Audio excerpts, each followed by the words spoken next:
Hello, and welcome to another episode of the Let's Talk Marvel Fan Theories podcast. I'm Taylor. And I'm Katie, and we're two sisters and borderline obsessed Marvel fans who have been following the Marvel Cinematic Universe closely for years. And now we want to share our MCU discussions with you. We chat about our own predictions and theories, plus some of our favorites from online, and our reactions to all of the Marvel content that's considered MCU canon, including the Disney Plus shows and the movies, as well as the Marvel news you need to know. All right, everyone. So exciting. It is opening weekend of Guardians of the Galaxy Volume 3, Marvel's summer blockbuster release. And of course, before we dive into any of our reactions for the episode, just a quick reminder that if you have not watched the movie, do not go any further on this episode. Please go watch it, support Marvel, go help them break all the records or get close or whatever, then come back and listen to our episodes so that you're not getting any spoilers, because this episode is spoiler heavy. We're talking about all of it. So, with that out of the way, Katie, give me your reactions to the film. This is one of the first Marvel films in a while that it ended, and I was like, I need to walk out of the theater, walk back in, and watch it again. And that happened for several reasons. One, because it was a really well-written film. Like, the plot was very, I really give a lot of credit to the plot. I think it was very well done. But because I felt like so much happened, and I texted Taylor this last night after the movie, and, okay, maybe this is a spoiler to my reaction a little bit. I was a little disappointed with the ending and the end credit scenes, and we'll get to that, obviously. So sometimes when I'm, that's how I end the movie, I assume, suddenly I'm like, it all stunk. It was the worst. Recency bias! Yeah, exactly. It really wasn't, because it was so good. And I remember sitting there through the movie being like, this is so good. I was laughing. I was close to tears. I have felt a lot of emotions, so, I really wish I could just walk back into the theater and watch it again just to, remember more from the rest of it so that I don't have that, not loving part of it at the very end. But I thought it was so good. I'd give it, a solid, 7.5 out of 10, in my opinion. Okay, I agree with pretty much all of what you said, but a little less on the negative part. So, I too, and we'll talk about this more depth, towards the end of the episode. We have a whole section on the end credit scenes, so we'll get there. So I'm not going to spend too much time, but I too didn't love them. I don't think it clouded my opinion of the film as much as it did for you. I honestly think it was fantastic. Like you said, I think it's top 5 for me through the whole MCU. I, to your point, was laughing. I did cry. I belly sobbed a few times. Those scenes with the animals just, they hurt me deeply. There was a lot there. Also, and my best friend said this too, the use of Florence and the Machine and that end scene. I was thinking of you immediately. Listeners, if you don't know this, I've been listening to Florence and the Machine since I was the tender age of 11 years old, so almost 15 years now. I saw her live for the second time at Madison Square Garden in the fall, cried there too. I love her so much. So for him to have used her in a Marvel movie, in the last scene of the Guardians being as we know them now, I just lost it. I was just crying the whole time, but they were happy, sad tears. And so that was just so beautiful. The use of music, again, James Gunn, we've talked about this before. He's one of the best at it in the whole MCU. I thought it was spot on. And it's, we talked about, too, his comments that, the runtime is the runtime because it needed to be the runtime. And I had that in the back of my mind the whole time. Yeah. And I agree. I don't think that he wasted a minute. Everything that was in there needed to be in there for emotional beats or comic levity, because there was some really dark stuff. My best friend looked at me at one point and was like, oh my God, are we watching a horror film? Just some of that was really, really heavy, especially for a Guardians film. And so I think he did a really good job of balancing the light and the dark and all of that. And I just thought it was, to your point, the plot was tight. It was exceptionally well written. and it was top 5. I mean, headline here for me, top 5. Yeah, and that's part of why I want to be able to watch it again. And I actually wouldn't be against, because I know some of the theaters around us always do like $5 Tuesdays or whatever. And so if they're still running that was obviously pre-COVID, so I don't really know if they are. They are, but I heard a rumor it's $6.50. I don't know if that's in New York though. Okay, but that's also still cheaper than like... Oh, it's like a third of what I paid to go. Yeah, exactly. I wouldn't be against going like next Tuesday and watching it again, just because, to your point, even talking about the runtime, I also was thinking about that the whole time. And I won't lie, there's been a few Marvel movies recently that have had this longer runtime that I'm like sitting there and I'm like, is this movie almost over? And not because I'm like trying to end it, but I'm like sitting there and I'm like, okay, like I've been sitting here for already an hour and a half. Like, what else is coming? Just because I felt like there were moments. And I think, what's the most recent film that came out? Oh, Ant-Man. I think Ant-Man had those moments for me where I just was like, it's good, but like, I could have done without half of this and we could have shortened the movie. So I didn't feel that way with this movie at all. I felt like everything was needed, to your point, like you were saying. Everything was there. And so I could agree with James Gunn. He did a great job of putting a full story together and keeping you wanting to watch it. Yeah. You're not sitting there ever feeling like, I'm bored, I'm over it. Like, I wasn't. And everything happened in a really good succession. So I will say, like, I really enjoyed that aspect a lot. Yeah, totally. And one of the things that I think I was most surprised about in the film and actually watching it was the setup that Rocket was only really in the film in present for a few minutes. Yeah. And it was set up mostly as flashbacks. And obviously we knew we were going to get the flashbacks. We saw them in the trailers, but I was not expecting the format in which he did it when Rocket was hurt so quickly into the film. Yeah. I thought he was going to die. I was like, oh my God, is all of the rest of the footage of him in this film fake? I straight up thought they faked this out in the trailers. I had really mixed feelings about that. Yeah. I will say. Mainly because I knew this was the last Guardians film of the OG team. And a part of me was a little sad because he wasn't actually in most of it. Yeah. I thought it was a really great way to tell his story, but I was a little upset just because I was like, oh, I mean, like, I knew, like, it drove the plot. That was the main point. I understood where we went from it. I got why they did it the way they did. I just kind of was like, oh, well, like, Rocket's not really with his team. Like, this is it. And he's not really with the Guardians. Well, yeah. And then I think to your point, then they do reunite and almost immediately break up. Well, exactly. He's fine. They beat the High Evolutionary and then they all go their separate ways. And we're going to talk about that more at the end as well. So we don't need to spend time doing that now. But that did surprise me. I was not expecting him to kind of be like, I mean, basically he was a rag doll for the majority of the film that they were just all protecting. And that's not against Rocket. I mean, he took a serious hit from Adam Warlock. That was the other thing. Adam Warlock. Oh, yeah. And it's not a criticism. It's just I was very surprised that, one, he was not in the film as much as I thought. They definitely upped his involvement in the trailers or turned that up a little bit more than it ended up playing out in the film, which, that's fine. At the end of the day, I guess, you had two villains, you had to focus on one. The High Evolutionary was completely irredeemable and absolutely awful. And we also knew he was going to be the main one. Like, we knew going into it that he was the big bad of this film. Exactly. I guess where my surprise lies, I should say, is how little Adam Warlock we actually had. He would just, like, pop in and be a nuisance every once in a while, and I actually thought he'd be, more involved. Yeah. I also was not expecting him to be, like, mentally a 6-year-old, which was interesting. Yeah, let's talk about this because, again, I was texting Taylor. I finished my film a little earlier than she did, but we were talking about it, and this is in the cloud of me being like, I just watched the ending, so I'm a little upset with this film. Obviously, I've sat on it a little bit now. I've like been able to be like, yeah, wait, no, the film itself was good. I just didn't like the last 10 minutes, including end credits. But yeah, this was one of the things that I was like, okay. Interesting choice. Yeah, I appreciate that they explained it. Yeah. Right off the bat. They were like, well, we pulled him out of his thing too early, so he's pretty much a child.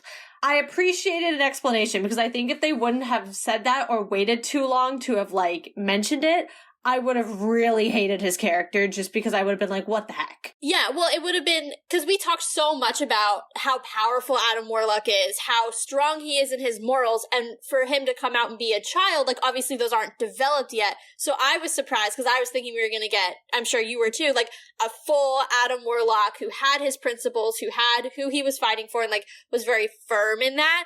But what I did like was you kind of saw a glimpse of that when he went to protect his mother. And I was like, oh, okay, this is the moment he turns. He is no longer cares about the high evolutionary. And then, of course, you see them save him at the end where you see him kind of take that evolution fully into a guardian. But, like, that's where you can see the hints of who he's going to become. Like, his first thought wasn't, I have to get off this planet. His first thought was his mom. And now he's an orphan just like everyone else in the Guardians. So, like, that worked out. Yeah. But I definitely, to your point, I was glad that they explained that early on, because there have definitely been Marvel films where I feel like characters have been changed and it's been unexplained and it's been, like, critical to their characterization. I can't think of any off the top of my head right now, but I know we've talked about it in the past.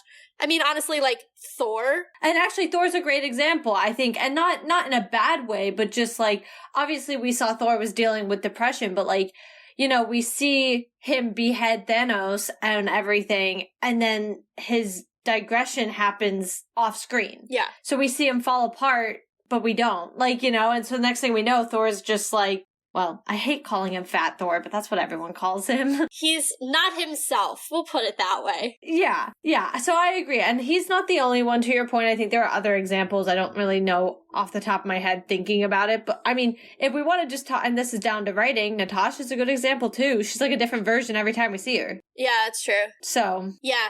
But to your point, again, like with Adam, it's good to see that they, like, recognize, like, oh, people are going to be confused because this is not the Adam Warlock they were expecting. Yeah. This is, like, literally fetus Adam Warlock who's going to grow up and be, you know, more and better and awesome, but he's not quite there yet. Right. And it also, I mean, to be honest, it explains why he wasn't there for the Thanos battle. Obviously, we know he was still with the Sovereign, and that would have been a little wrinkle, but you can write around that. Now we know if he wasn't ready 5 years, 6 years after Thanos, he sure as heck wasn't ready 6 years ago, you know, when Thanos actually came. So as much as we're frustrated timeline-wise that didn't work out because that's such an interesting and important part of his character in the comics, I think that explanation played a double role in that it also explained, like, yeah, he hardcore would not have, even in this form, would not have been ready to go against Thanos. Yeah, and I mean, to your point, like, we saw great strengths in him. I mean, he bodied the Guardians at the very beginning. Oh my God, he full-fledged, like, pretty much took them all out. But I guess, and this was something going through my head, I was like, this was a Black Widow moment where Adam was only in the film to create Adam's storyline. And that's kind of what happened with Black Widow with Florence. She was, or Yelena, but she was really only put in the film to create her future storyline. And so a part of me was like, if we plucked Adam out, it literally doesn't change anything. Yeah, other than the fact he hurts Rocket and then he saves Quill. So the beginning and the end. But if you take every other moment of this guy out, I was like, there is zero added, like, context for him. Like, he really did nothing else, in my opinion. But I am so excited for what he's going to become. And I do think, I mean, like, how else would they have introduced him at this point? I don't know. And it did pick up off an end credit scene, so at least he wasn't just, like, cold entered. Like, he just, like, we had some context. Yeah, and speaking of that end credit scene, I'm really glad that he picked up on it because, truthfully, like, what other franchise, maybe Captain Marvel, just because she's out there, would have realistically been able to bring him in. Exactly. So, it was maybe not how I expected him to come in, but I don't think it was bad. I like that he was comic relief. I think he's going to be a great character moving forward. And all in all, I'm just happy he's here. Yeah, I agree. And that's why, like, when I was, you know, sitting and muddling in my sad feelings last night, because, like I said, that recency bias really screwed with me for a while.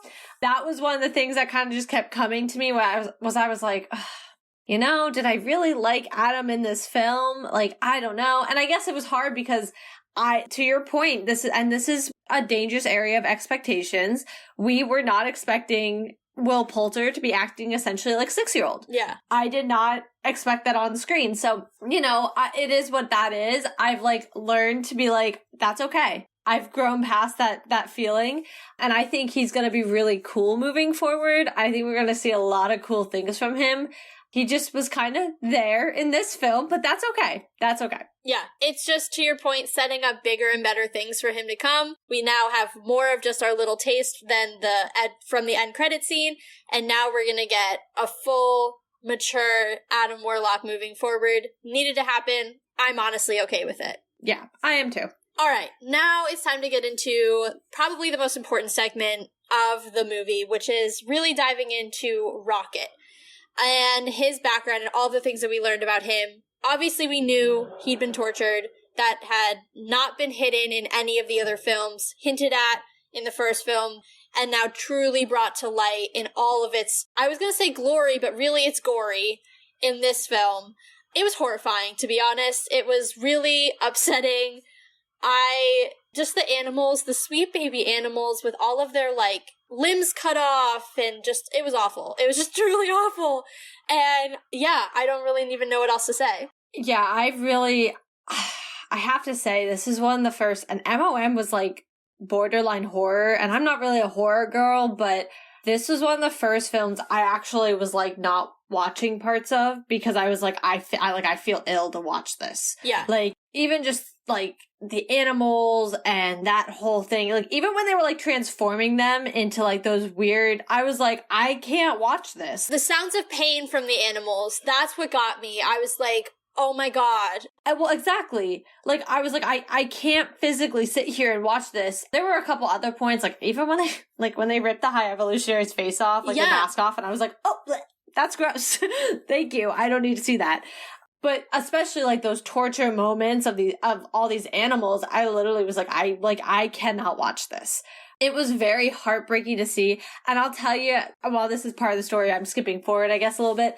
When he went back to save all the animals, like later, and all those raccoons, I straight up looked at my boyfriend and I said, if a single one of those raccoons die, I'm walking out. I was like, I am not going to stay in this film because they were so cute. And I was like, if I watch any of them get harmed, I will not watch the rest of this film. And maybe I shouldn't have, because I didn't like the ending. But I was like, no, absolutely not. Because I remember even seeing tweets right before we went in, and it was like, the High Evolutionary is one of those villains that are so easy to hate. Yeah. And I was like, okay, like I understood from Rocket's perspective, but like seeing some of that crap, like I was like, what is wrong with you? Like, genuinely, what's wrong with you? Yeah, I mean, honestly, the animal thing was just, like, so difficult. We've never really owned pets other than fish. And we weren't very good at that. No, we were not. A lot of poor fishies met their toilet grave.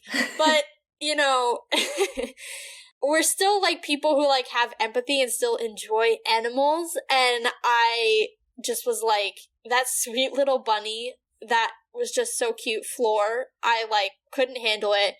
Lila was so sweet, and then just the rest of them, and when he talked about how they were not good enough for his world, and they were just steps on the evolution, and how they truly believed that he was gonna help them, and like all this stuff, and I don't even have words. I don't even know how to articulate how sick it made me feel inside. Well, and then, like, the scene where Rocket was, like, helping them escape, and it didn't get me when Lila was shot, because I expected it. That's the type of scene that, like, gets set up a lot in these types of movies, or just, like, action movies in general, where they're like, we're saved, and then you pan to them, and then they get shot, and then they fall, and then the person who shot them is behind them. Like, that's a very common kind of theme.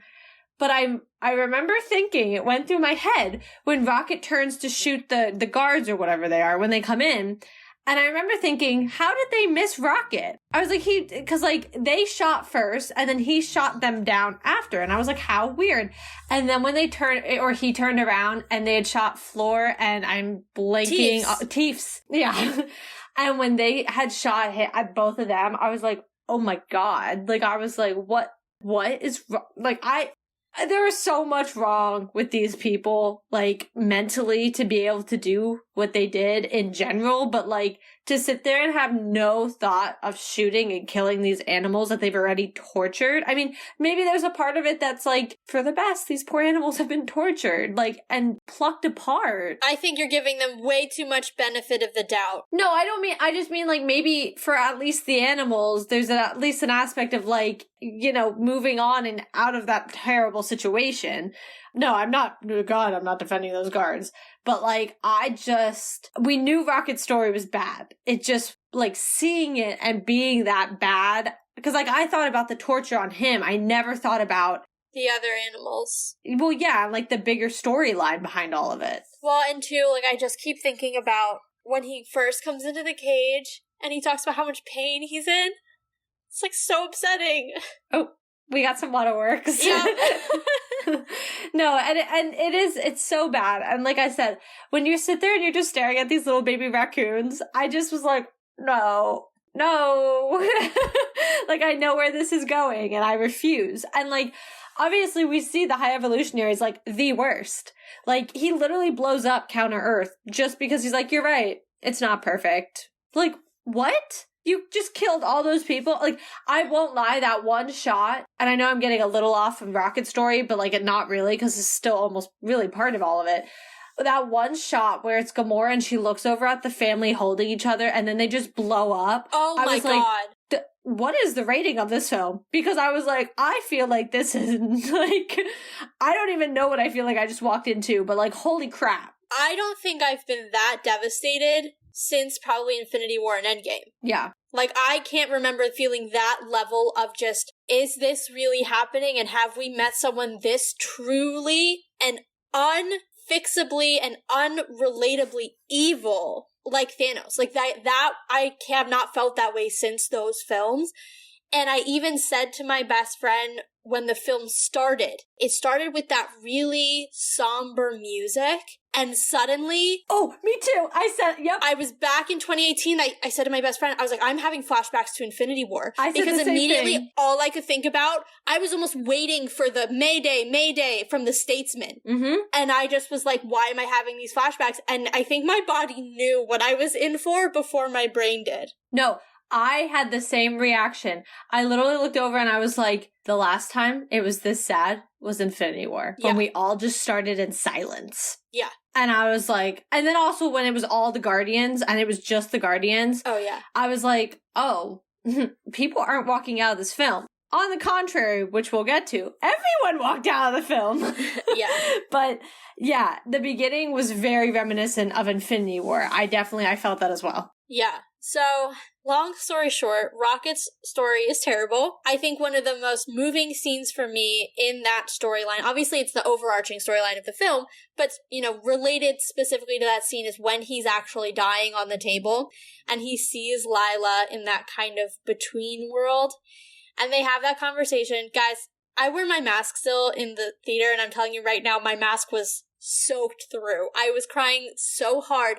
But then she said something really interesting, and she said, you've been the main character the whole time. You know what I said when she said that? I went, that was almost a fourth wall break right towards us. Yup. James Gunn reads the tweets. He knows. Yeah. I was like, that was calling out to all the fans being like, yup. This has been Rocket's story this entire time. All of you that have been saying it, you're right. All of you that thought it wasn't true and thought it was Peter, you're wrong. This has always been about Rocket. Yep. And I just thought that on top of, like, how moving that scene was, that one shook me because I was like, oh my God, here's the confirmation. This is the director telling us, to your point, directly, hey, this is it. No questions anymore. Lila just told you. And then when she said, you know, you can come with us, but not now, I was like... I said, oh, thank God. I mean, yes, but my heart was breaking because you could just see how badly he wanted to be with them. And it was just, like, so moving. And that whole scene, whew, that one got me so good. I was expecting him to, like, I thought, well, first, what was really going through my head was, please no, because we said he wouldn't die. Also, same, I was like, if the one person who dies is the one of the few people we said was going to live, I'm going to be annoyed. Yeah. Which is not the way to like view that film, but it's what was happening. It's true. Yeah, I literally was like, we were so adamant that we didn't think, because it made it look like he was gonna die, we purposely thought he wouldn't. And I was like, please, don't prove us that wrong. I know. And but I will say, the closest, other than the animals and that horrible, like those horrible scenes, the closest I got to tears was in that scene with Lila, when that was very reminiscent of like Harry Potter and Dumbledore. That's where it is. I could not figure out where I saw that scene, like that kind of setup before. You're totally right. That's where it is. Because I was like going through my like mental Marvel catalog, and I was like, we've seen the Soul World thing and all that, but like we've never seen this. You're right. Harry Potter. Harry Potter. Yeah. And that's totally what I was thinking about. And then when she was saying about joining them and she did the cut, she was like, but not now. I was like, thank God. I was like, just thank God. And then suddenly I was like, suck everything that could have come back, like could have come out back in. We're good. We're good. And we're fine. So I was happy he didn't die. And I have to say, there was such a moment of elation when he sat there and was like, I'm Rocket Raccoon. I was like, thank you. That was like Scarlet Witch almost. Literally, I was just going to say that. I said that last night to my best friend. I was like, that is Wanda's moment of finally being named as the Scarlet Witch. Yeah. Rocket's out here saying, I am a Rocket Raccoon, baby. Yep. It took him 3 films to figure out what species he is, but he knows now and he's going to own it. And I love that even Lila called him a raccoon. He was like, I'm not a raccoon.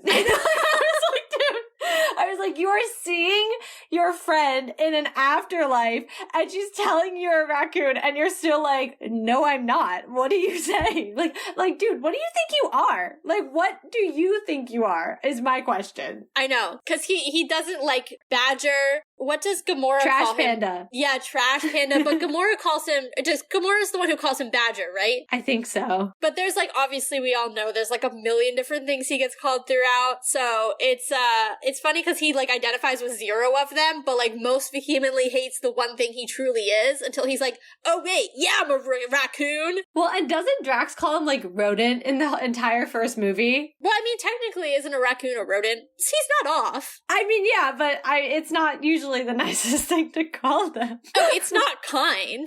It's just true. Yeah, well, Drax. Secretly speaks multiple languages, but wants no one to know, because they didn't ask. Yeah, I was like, I loved him. He was amazing in this film. I know this is slightly into a different, but I just have to talk about Drax briefly, because Drax was the needed comic relief, I think, in most of this film. I think a lot of the other characters were dealing with very serious things throughout it. And even just the dumb, like, Peter would be like, that's my best friend. Second best. I know. I was like, oh my God, stop. That gag was amazing. So funny. And he kept going throughout the whole film. And I just appreciated him so much, because I was like, if we didn't have Drax, this really would have been like very dark. Pretty dark. Yeah. And so I just had to give a shout out to him, because he pulled through doing the Drax-like thing he always does. So I appreciated it. Yeah, it was good. And then I like that at the end, they kind of balanced it with his, like, true emotions toward Mantis. And, like, you're not Drax the Destroyer, you're Drax the dad. And, like, that was really good. And I liked that full circle moment, because I think Drax is one of the few characters that I'm not entirely sure has had a lot of character growth throughout, just because, I mean, the type of being he plays is so literal and everything else. It's kind of hard, I think, for him to have certain growth. And so to be able to kind of start the trilogy and even including Infinity War and Endgame and all those, be able to start it with, he lost his family and he lost his daughter to Ronan and indirectly then Thanos. And to now be able to finish it by being able to be pretty much an adoptive father to all these little girls and little boys that they found. I was like, yeah, see, that's that growth and that storyline that I appreciate. And I'm really glad they brought that full circle. Yeah, and for anybody who watched The Last of Us, I was like thinking about that because, as you guys know, Joel loses his biological daughter at the very beginning of the show, and then throughout the show, it's all about him learning to love his adopted daughter, Ellie. So, or Stranger Things, if anybody else needs another reference, same thing. Hopper and Elle. Yeah, there is a lot of like, I don't want to say reluctant dads, but like circular dad moments happening right now in pop culture. So that's been pretty cool. Are you ready to move into our last segment? Because I know we've hinted at it a few times, so there are some serious thoughts here. I am, yeah. Okay, we're going to start with end credit scene numero uno, which is, of course, the new Guardians, our new roster, doing their thing, being Guardians in their cool costumes.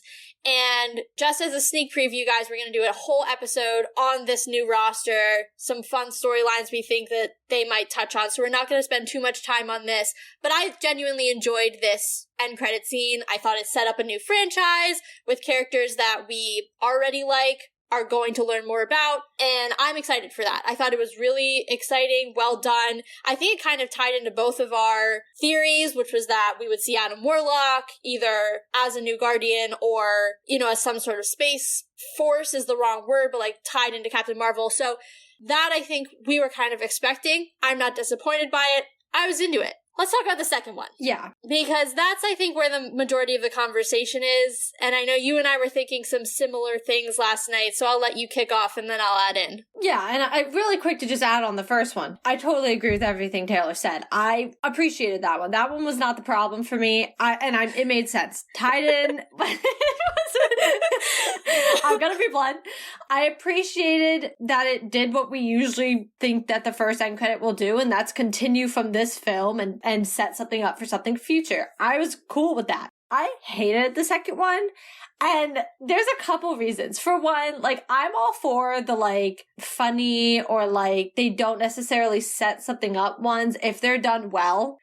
I was not really enthralled by watching Peter eat cereal with his grandfather. Really didn't add anything to me. I was like, this isn't even funny. I'm just sitting here okay. The one thing, did you catch the one thing on the newspaper? I did, yeah, about Kevin Bacon. That was good. That was a good callback. Oh, actually, and then I have a complaint I need to add. But yeah, I just was like, this is the second end credit of MOM all over again. I was like, I know. Oh my God. And just when I was like, okay, it got worse because then they confirmed Star-Lord was coming back. And I was like, what the heck? And here's the thing. Here's my thing with that. Look, we all know how Katie and I feel about Star-Lord. He actually references the fact that he killed half the universe in the film. Yeah. And he does it so blasé that I was like, but you killed Peter Parker, you piece of human scum. Yeah, my buck went down and I will never forgive him for that. Yeah, there are some things that are just unforgivable when it comes to Peter Quill. Yeah.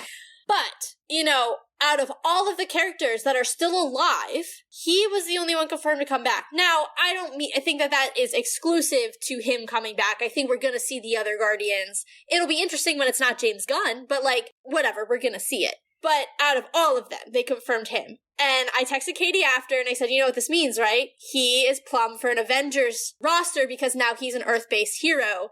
And there's not a ton of people he still knows there, but he probably had some off-screen interactions with some of them because there are still characters that are around from the Infinity War and Endgame days. He knows Strange. Ant-Man, Mackie, even though he's got a different mantle, he was there, So I think we're going to see him as an Avenger. I don't know how I feel about the fact that the man who killed half the universe is being promoted to Avenger, potentially. So I'm going to interject, and I'm going to say something first. And I'm going to say something that might be controversial. But I think Star-Lord should have died. Oh, 100%. I don't think it's controversial in this room. I think it might be a controversial statement overall. Oh, I was like, we're on the same page here. We spent 5 minutes on the last episode talking about this. Yeah, no. I didn't question where you were at. I'm just saying I think the statement itself going out into the world may be a little controversial. I think he should have died for a couple reasons. For one, from the fan perspective, he started everything with the Guardians. Even if now we're confirmed it was Rocket's story, I think Peter was the one a lot of people argued it was his. Yeah. And I mean, even looking at, and you could argue that, especially with Guardians 2, with his dad and that being the big major plot, I think there was a lot of potential there to argue that. So I think it would have been very fitting. I also think the amount of times he went and risked his life for one of the music players throughout the films, I think dying in the process of getting the one that Rocket was using would be would be a very good way to be I saved this for my best friend and I saved it and gave my life up for it. So it just felt right. I also just felt him dying, obviously, if you listen to our predictions, we thought like 5 of them were going to die. No one died, which I don't know. That's why I didn't like the ending. We can talk about that briefly, but like, I just didn't like the ending at all. And so him not dying and no one dying, I was like, okay. I also, in that scene where he's out in space, I was like, I literally said, I was like, oh my God, they actually did it. Like, they actually are going to kill him. And I was a little sad because I think I advocated for it, but I felt think nothing. I think in the time I was like, oh my God, like just the shock of them actually going out and killing Peter Quill. But now, upon reflection and even a little bit at the time, I was thinking about how Yondu died. And there was a part of me that was like, Yondu would have been really sad that he died for this kid only for him to die the exact same way a few years later. But also, it was fitting for him to make a sacrifice like his father did. Yeah. So, like, that would have been a really nice way for him to go out because then he would have been reunited with his father and also having died the same way, making a sacrifice not quite as meaningful a sacrifice as saving another life, to save the music player, but still, it would have meant something to Rocket. So, it would have been the perfect way to go out for him. Yeah. And it is kind of a missed opportunity in my mind, too, that they did not choose to go in that direction. And honestly, like, logistically, he should be dead. And I said that last night. I was like, he was out in space long enough, and with his face that blew up and everything, I was like, no, he should be dead. Yeah. Like, he actually, like, should not have lived. Like, if we talk about how you would die in space, like, he would have already been dead. So I was like, okay, cool. And that's why, like, mixing into this conversation, and it's a good way to mix in, is my biggest complaint is what was the point of telling us that Mantis and Peter were siblings when it held no emotional value for us at all? That's true. Because this entire film, I was like, they had a few throwaway comments, but I was like, I feel nothing towards their relationship. Like, that was, like, such unneeded information. And then they all just go their own ways. Like, Mantis goes off, Peter goes back to Earth. I was like, wow, what was the point of adding that? Yeah, I agree. I think the one thing it did add was it probably sounded and felt a little different coming from his sister that he should go back to his biological grandfather, right? Because that's not her biological family. They're related obviously through the father's side, and this is his mother's side. So I think it does hold a little bit of weight because that's someone who understands how completely disastrous the one side of the family is. And she's saying to him, the kind of unspoken undertone there is, well, I don't have the maternal side of my family anymore. You still have people who love you on that side. I would go to that family. Go see if that family still exists. And I think that's kind of where that gave a little bit more weight because she was able to come at it from someone who openly now has experienced something similar to him, has more empathy potentially for his experience because of that time in her life. So I think that's kind of, for me, it's kind of that driving impetus to get him back to Earth, where she really played the sister card, if you will. Yeah, and I guess I couldn't disagree fully with that. I guess my other perspective is like, that was almost that unsaid sister card. Yeah. Versus I sit there and I'm like, if I had no knowledge that they were siblings, that wouldn't have affected that scene to me at all. That's fair. Like, that would not have changed how that scene played out in my brain. That would not have changed any of it. Like, I didn't need to have that knowledge. And that's why, that was almost another compounding reason I felt like Peter should have died. Because I thought, when you create that connection, and we know Marvel hates siblings, I just naturally would have been like, it's gonna make sense that one of them would die in this film. And I think he would have been a very fitting person to have done it, especially because, too, like, a lot of this film was for him to go through and get past Gamora and, get over that as much as he could. And I think that bringing that final moment of peace for him to finally be able to just move past her and kind of be like, okay, I'm done. And I'm done grieving this and trying to save something that never technically existed with you. Like, I think it would have been a good just end point for him. But then again, like I said, this goes all the way back to the end of the film where I was like, okay, so no one died. And then they're all just like, sayonara. Well, let's talk about it. Let's talk about where everybody ends up and how we feel about it. I know Drax, I feel good about that. I think that is the perfect ending. But I'm confused because I'm not saying he's in the Guardians anymore, but his character's still very much on the board. And Dave Bautista was very adamant about saying he was done. Yeah, but here's my thing. He's there living, being a dad. Like, are they going to make a movie about Drax being a dad? Like, no, they're just not. No, but I do think, I was kind of like, okay, maybe this is the problem. I'm not used to Marvel in these types of movies having good happy endings. Well, okay, look, we said Kraglin was getting the only happy ending. Everybody really got one. Yeah. Think about Gamora. You know, she got the family and the father figure that she never had. Yeah. In Stallone's character, whose name escapes me. I didn't understand why she was with the Ravagers. I couldn't get it. And then when he came out and he welcomed her home as his daughter, who truly loves her and doesn't make her fight for her body parts. Like, that was what I figured out, is she had a family who loved her, but not in their own way like Nebula did, but because we all know that was not exactly the most appropriate show of love in that family. But, like, she had a family, and she had a father who loved her for who she was, and I think that was her happy ending. We thought she was gonna die, but she got a happy ending. Surprise. Same thing with Drax. We thought he was gonna die. He got a happy ending. Nebula. I thought she was gonna live. I like the idea of her leading a town and being able to, like she said in the movie, like, give the kids the life and the childhood that she never had. I think that's important for her development and working through her issues. So I think that was really nice, and I actually really liked that. Yeah, I mean, I just am more thinking I'm not used to, especially when it didn't seem like people were walking out of this film. It was very much implied, even from James Gunn and a lot of the actors and actresses, that this was going to be a rough film to watch as far as the characters. Yeah. And it was rough.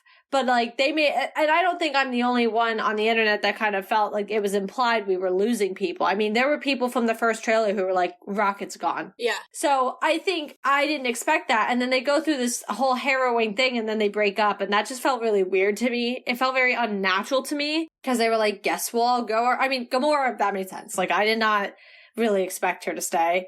And I still don't understand her existence, and I'm not even going to think about it anymore. Here's my thing. She's off the board in terms of, like, being a major character. Zoe Saldana has said she's done, too. So I'm like, that's fine. You know what? It's just one of those things that, unfortunately, we're just going to have to let it go. Yeah. It is going to bother me until the end of my days, but Same. I just refuse to spend any more brain power on it. I just can't do it. No, same. So that's why, like, with her, I was like, okay, whatever. But, like, with Mantis leaving to do her own thing and Peter going back to Earth, and I thought it was still, like, if Peter had to live, going back to Earth, I was like, okay. Yeah. I can appreciate the end of that. But I also was like, then if you're going to send him back to Earth, and now this brings this conversation full circle, if you're going to send him back to Earth, let him just live. Yeah. So when they were like, Star-Lord will return, I was like, oh, come on. Yeah. Like, really? Let him just, like, even in Infinity War, you could tell, like, but he was making some dumb comment towards Iron Man, and that's when Tony was like, wait, you're from Earth?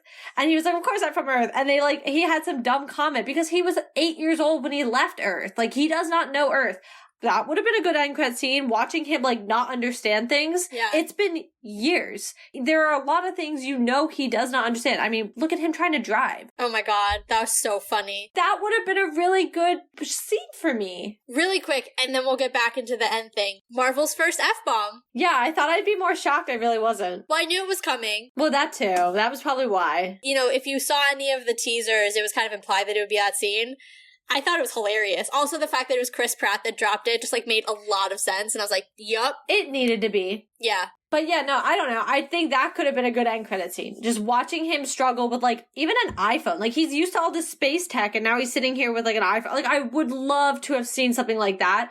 And then no Star-Lord would return. I would have liked a Guardians will return. Guardians of the Galaxy will return. Because they are returning. That was an implied thing. Obviously, we have a team.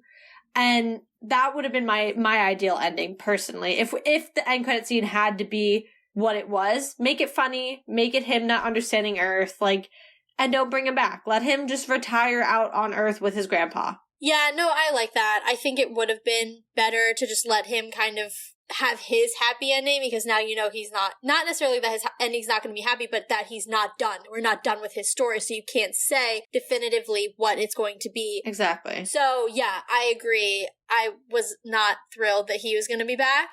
I do want to quickly spend a little bit more time on Mantis, though, because she's going off on her own. She's got her big animal friends. She's something. She is so powerful, and she doesn't even fully grasp it yet.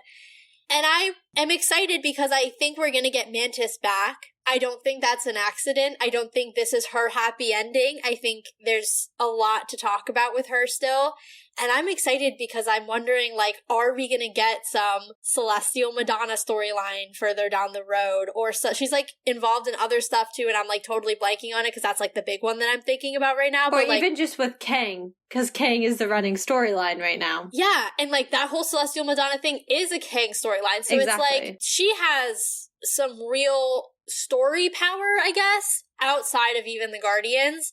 So I'm excited for her. I love her. I think she's going to be awesome. And I was kind of, happy to see her branch out and do her own thing. And even, I loved when she was saying she was going to go and Drax was like, I'll come. And she was like, no, that defeats the purpose. But you need someone to protect you. And she looks at him, she's like, no, I don't. And I was like, that's right, you don't, because you saw what you can do. And you still don't fully grasp, I think, all that you can do.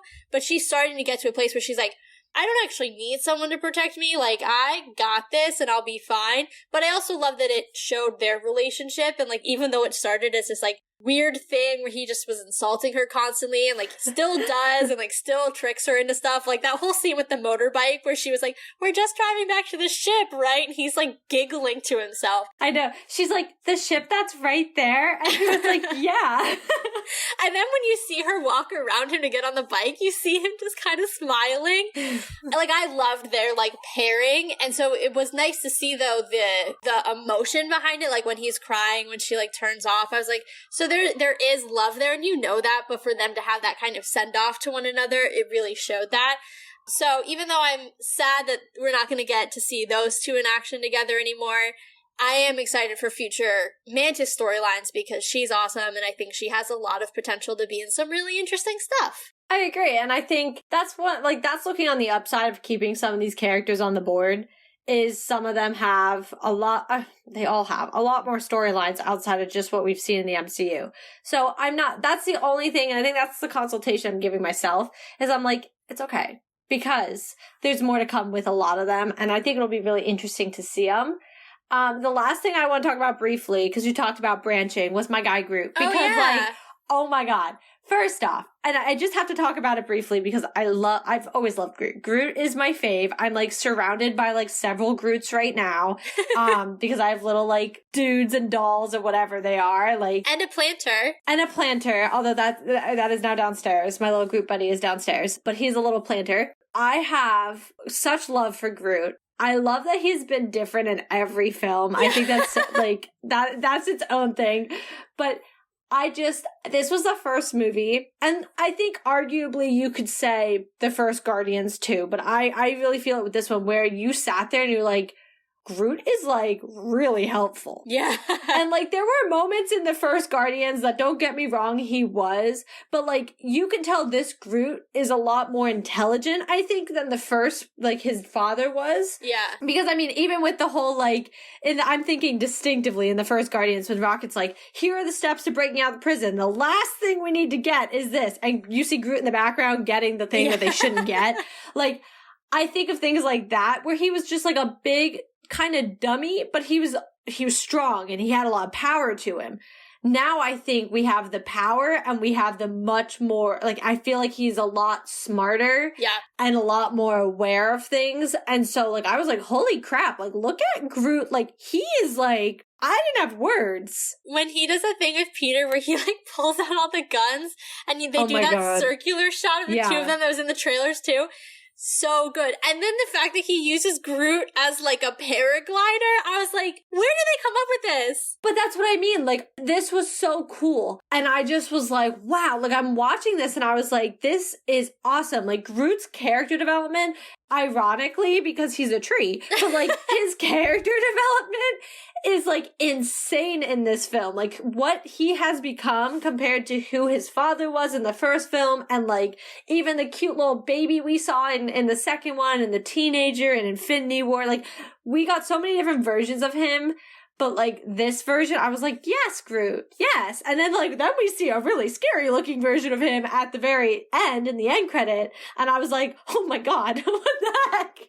But I love it. Let's talk about the big Groot development. That kind of scared me. It gave me the snow monster from Frozen vibes as soon as he got up. And I was like, oh my God. But also, yes. No. I love you guys. Groot spoke. Oh, yes. I thought you meant swole Groot got more swole. Oh, no. That's what I was referring to. I was referring to his use of words that were not I, am, and Groot. No, that was the first time I heard Vin Diesel. I was gonna say the same thing! The whole time I always forget it's him, except for when it's premieres and stuff and he shows up with little Groots in his jacket, you go, Vin. But then when he said I love you guys, I was like, oh my God, I forgot. It's Dom. What? I was like, Vin has appeared. Yeah. I was almost uncomfortable because I was like, ew. I don't like hearing Vin Diesel so clearly. Well, it's funny too because he gets actual scripts next to the I am Groots for what Groot is actually saying. So he knows how to inflect. At least that's what I've heard.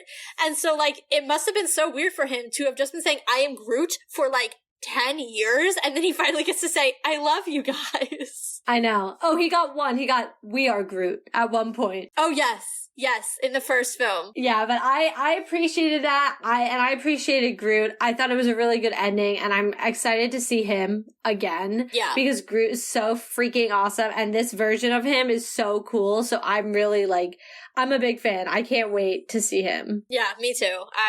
All the Groot, just all the time. Yes. All right. Well, that has been our initial reaction episode to Guardians of the Galaxy Volume 3. We both may be seeing this again in the near future, so yay. You guys should definitely do that too. But we are not done talking about Guardians. I'll let Katie talk to you guys in a little bit about some future episodes. If you want to stay up to date with them, please make sure you're following on your podcast platform of choice. You can also check out our blog where we will have corresponding blog posts to all of our podcast episodes. Last but not least, on the blog, you can find our support the show section on our homepage, where if you want to help us make the show great and keep it going, you can purchase from the affiliate links on the site, and we will get a portion of those proceeds. Make sure you guys are also following us on Instagram at letstalk.mft and Twitter at letstalkmft. Everything you need to keep up with us is all right there, so go give us a follow on one or both, because why not?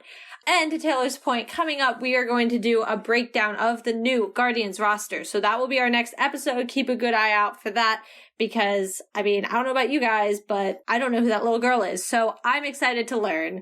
And I'm also super excited to kind of just talk about some of the new dynamics that we might be facing in the next Guardians film, if that is how they appear to us next. So make sure that you guys go support the film. Again, if you want to. I almost said go watch it, but you should have already by now. So make sure you guys are supporting the film. I hope you guys enjoyed it. We had a good time watching it, and to Taylor's point, we might go see it again. So you should too. As always, Marvel just blew your mind, so let's talk about it.